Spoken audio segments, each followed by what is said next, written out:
करें शुरू। मित्रों, आज national conference on agriculture for kharif campaign, आज ये कॉन्फ्रेंस हुई है जिसमें राज्यों के कृषि मंत्री, सभी वरिष्ठ अधिकारीगण, कृषि विभाग के वरिष्ठ अधिकारी, केंद्र सरकार के, राज्य सरकार के, आईसीआर के हमारे सभी वरिष्ठ अधिकारीगण और कृषि से जुड़े सभी साथी उपस्थित थे। फ्लाइट्स के शेड्यूल के कारण कुछ मित्र नहीं आ सके, कुछ वर्चुअली जुड़े थे। काफी सारगर्भित चर्चा हुई है और बैठक का एक भाग अभी बचा हुआ है। मुझे ये बताते हुए प्रसन्नता है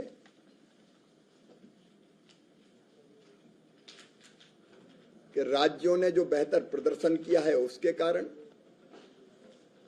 किसान की मेहनत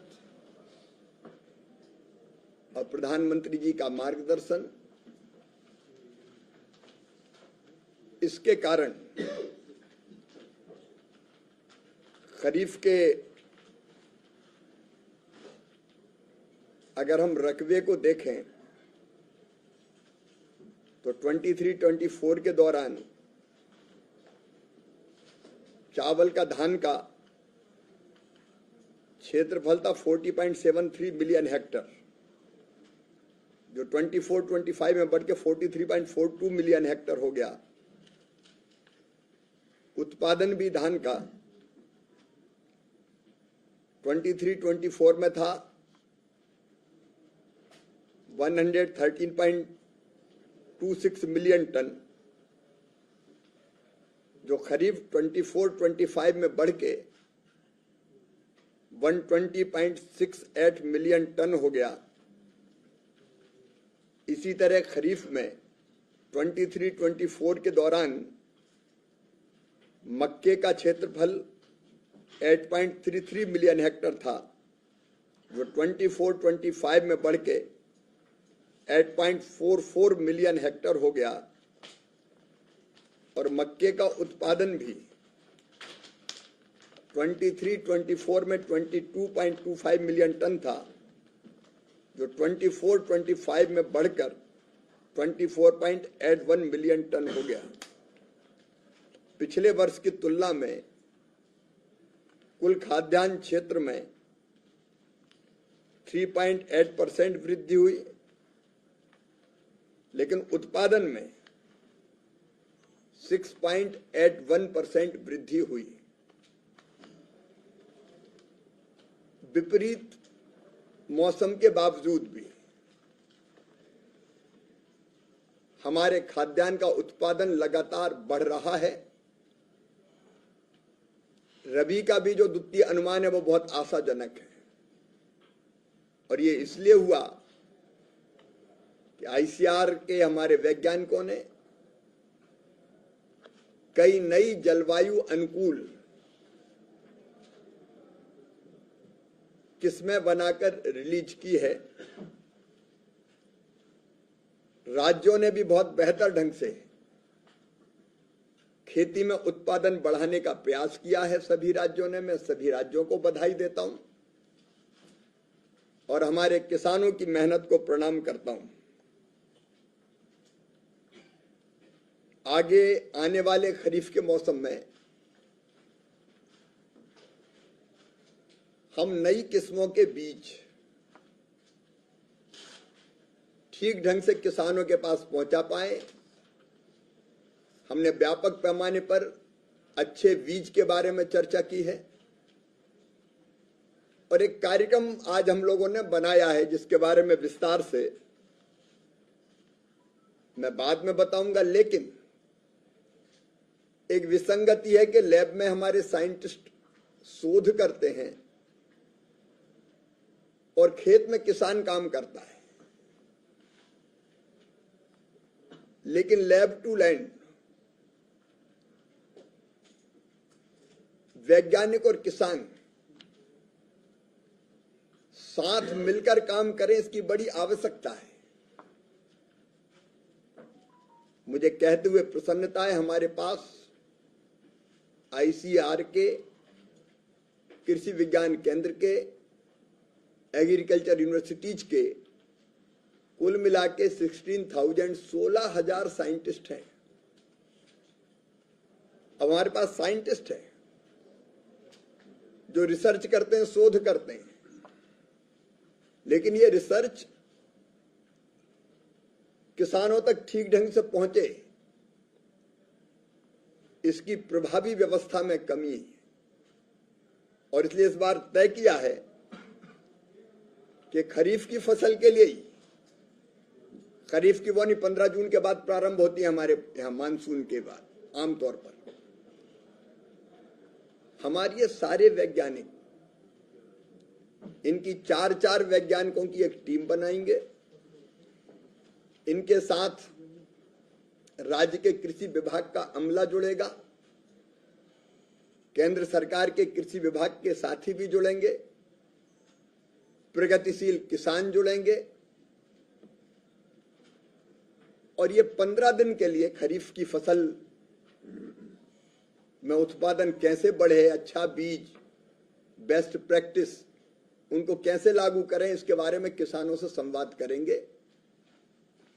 एक दिन में 3 स्थानों पर एक टीम जाएगी और किसानों से सार्थक संवाद करेगी, जिसमें अच्छे बीज के बारे में, कृषि पद्धतियों के बारे में, जलवायु के अनुकूल कौन सी किस्म बोनी चाहिए, कौन सी फसल लेनी चाहिए, इन सब के बारे में विस्तार से चर्चा करके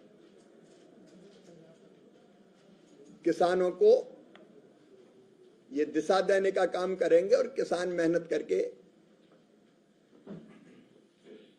खरीफ के उत्पादन को और बढ़ाने में सफल होंगे। इसका विस्तार से कार्यक्रम हम लोग बाद में जारी करेंगे, लेकिन वैज्ञानिक और किसान एक साथ कृषि विभाग के साथ मिलकर काम करेंगे, ये फैसला किया है। जहां तक खरीफ में बीज का सवाल है, बीज की आवश्यकता है 164.24 लाख क्विंटल, और हमारे पास पर्याप्त बीज है 178.48 लाख क्विंटल। ये सभी राज्यों ने जो मांग की है, उसके आधार पर हम ये उन्नत बीज उपलब्ध करवा पाएंगे। खुशी की बात यह कि सीड रिप्लेसमेंट की दर अब लगातार बढ़ रही है। पहले किसान परंपरागत बीज बोते रहते थे, लेकिन अब जरूरी है कि 10 साल अगर हो जाते हैं तो बीज में वो गुणवत्ता नहीं रहती, इसलिए 10 साल के पहले सीड बदल देना चाहिए। वो बदलने की प्रवृत्ति अब तेजी से बढ़ रही है, उसके लिए भी मैं राज्यों को बधाई देता हूं। आज हमने खाद की उपलब्धता पर चर्चा की और मुझे कहते हुए संतोष है कि देश के किसानों के लिए यूरिया, डीएपी, एनपीके इत्यादि खादों की जितनी जरूरत है उसकी पर्याप्त व्यवस्था की गई है। मैं प्रधानमंत्री जी को, भारत सरकार को इस बात के लिए धन्यवाद देता हूं कि अंतर्राष्ट्रीय बाजारों में खाद के बढ़ते हुए दाम के बावजूद भी सब्सिडी देकर किसान के लिए खाद की कीमत नहीं बढ़ने देने का फैसला किया है, जिसका लाभ हमारे किसानों को निश्चित तौर पर मिलेगा। अभी खाद की कुल आवश्यकता इस बार खरीफ 25-26 के लिए 362.60 लाख मीट्रिक टन है, जिसकी व्यवस्था कर ली जाएगी और खाद को स्टोर करना शुरू कर दिया है। तो लगातार इस दृष्टि से इस दिशा में भी काम चल रहा है। एक विषय जिसकी हमने चर्चा की, अच्छे बीज की उपलब्धता। बीज उपलब्ध है, लेकिन कई बार बीज की गुणवत्ता के बारे में सवाल आते हैं। कई बार कोई निजी कंपनी बीज देती है, लेकिन बेहतर अंकुरण नहीं होता, किस्म उतनी अच्छी नहीं निकलती। इसलिए फिर से सीड एक्ट पर विचार करने की सलाह भी सबने दी है, ताकि अगर कोई कंपनी खराब बीज किसानों को दे, बीज हो या दवाइयां हो, तो फिर कार्रवाई कड़ी की जा सके और क्या क्या प्रावधान होने चाहिए उसके बारे में विचार विमर्श किया जाएगा। और सीड को हम ट्रेस करेंगे कि आया कहां से। ट्रेसेबिलिटी का एक सिस्टम बना रहे सारथी पोर्टल पर, जिससे हमने राज्यों को जुड़ने की अपील की है, ताकि किसान को यह पता रहे कि यह बीज है तो बीज किस किसान ने उगाया, किस खेत में उगा और कैसे बन के उनके पास आया, ताकि बीज के मामले में धोखा ना हो सके किसान को। दलहन मिशन, क्योंकि हमारे यहाँ गेहूं, चावल, मक्का पर्याप्त मात्रा में हो रहा है, लेकिन दलहन की और तिलहन की अभी कमी है, और इसलिए हमको दालें और तेल आयात करना पड़ता है। तो भारत सरकार ने जो दलहन मिशन शुरू किया है, उसको इम्प्लीमेंट करने की बात हुई है ठीक ढंग से। जो 100 कम उत्पादन वाले जिले हैं तुलनात्मक रूप से, वहां उत्पादन कैसे बढ़े, इस पर भी हम चर्चा करने वाले हैं। और ऑयल सीड्स का, तिलहन का उत्पादन कैसे बढ़े, उस पर भी हम लोग सब विचार विमर्श कर रहे हैं। एक और प्रमुख विषय है अत्यधिक केमिकल फर्टिलाइजर के उपयोग के कारण कई जगह जमीन की सेहत भी बिगड़ रही है, और इसलिए धीरे धीरे प्राकृतिक खेती का प्रारंभ भी करना पड़ेगा, नेचुरल फार्मिंग। उसके लिए एक प्राकृतिक कृषि मिशन भारत सरकार ने बनाया है। ये जबरदस्ती नहीं, कन्वेंस करके किसान के जमीन के एक टुकड़े पर, अगर 5 एकड़ जमीन है तो 1 एकड़ पर करे, और जो किसान तैयार हो, क्योंकि कई जगह प्राकृतिक खेती के जो प्रयोग हुए वो बहुत सफल हुए, उत्पादन घटता भी नहीं है, गुणवत्ता बढ़ती है और जमीन का स्वास्थ्य सुधरता है। और इसलिए मुझे बताते हुए प्रसन्नता है कि 33 राज्यों का एनुअल एक्शन प्लान प्राकृतिक खेती के लिए आ गया है, जिसमें 7.78 लाख हेक्टर में 15,560 क्लस्टर बनाए जाएंगे और 10,000 BRC बायो रिसोर्सेज सेंटर, जो जीवामृत, बीजामृत, घन जीवामृत जो लगेगा उसके सेंटर बनाए जाएंगे। और 16 प्राकृतिक खेती के केंद्र बनाए की पहचान की गई है, और 3,100 वैज्ञानिकों को, फार्मर्स को मास्टर ट्रेनिंग के रूप में ट्रेंड कर लिया गया है, जो ट्रेनिंग देंगे किसानों को जाके। और जो हमारा लक्ष्य है कि कम से कम 18 लाख किसान प्राकृतिक खेती की शुरुआत करें और 1 करोड़ किसानों को प्राकृतिक खेती के बारे में हम सेंसिटाइज करें, उस दिशा में भी तेजी से काम हो रहा है। मुझे ये बताते हुए प्रसन्नता है कि ये बैठक बहुत गंभीरता से हुई है, और हम लोगों ने यह भी तय किया है कि अब रबी के लिए जब हम विचार करेंगे, क्योंकि साल में 2 बैठक ऐसी होगी, एक खरीफ के लिए और एक रबी के लिए, तो एक दिन की नहीं, अब 2 दिन की बैठक होगी। एक दिन अधिकारीगण पूरी चर्चा करेंगे और दूसरे दिन कृषि मंत्री आके उसको अंतिम रूप देंगे। राज्य का विषय है कृषि, लेकिन केंद्र भरपूर सहयोग करता है ताकि भविष्य की हमारी खाद्य आवश्यकताओं को हम पूरा कर सकें।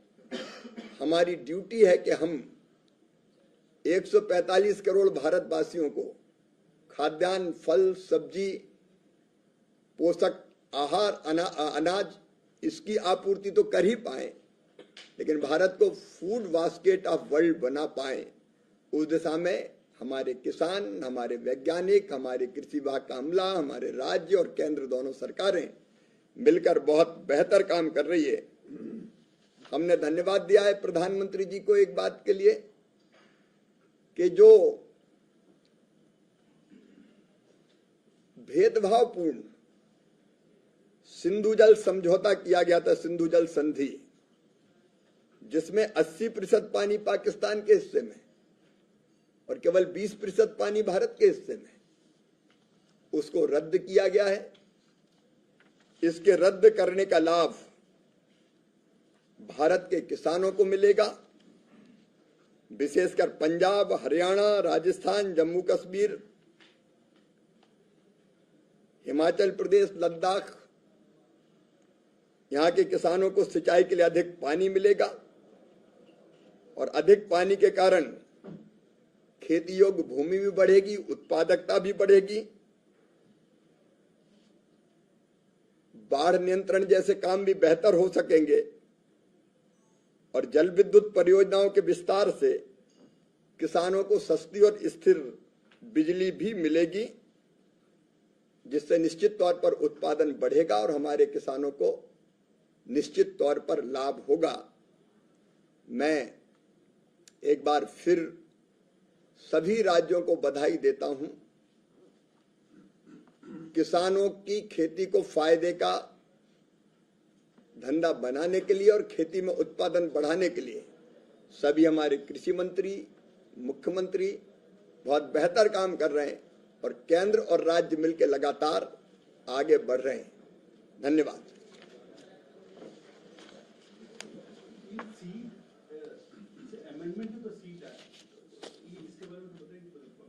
अभी चर्चा चल रही है उस पे और राय ये बनी है, उसमें और संशोधन की आवश्यकता है। जो आवश्यकता उस पर चर्चा करेंगे हम लोग। धन्यवाद।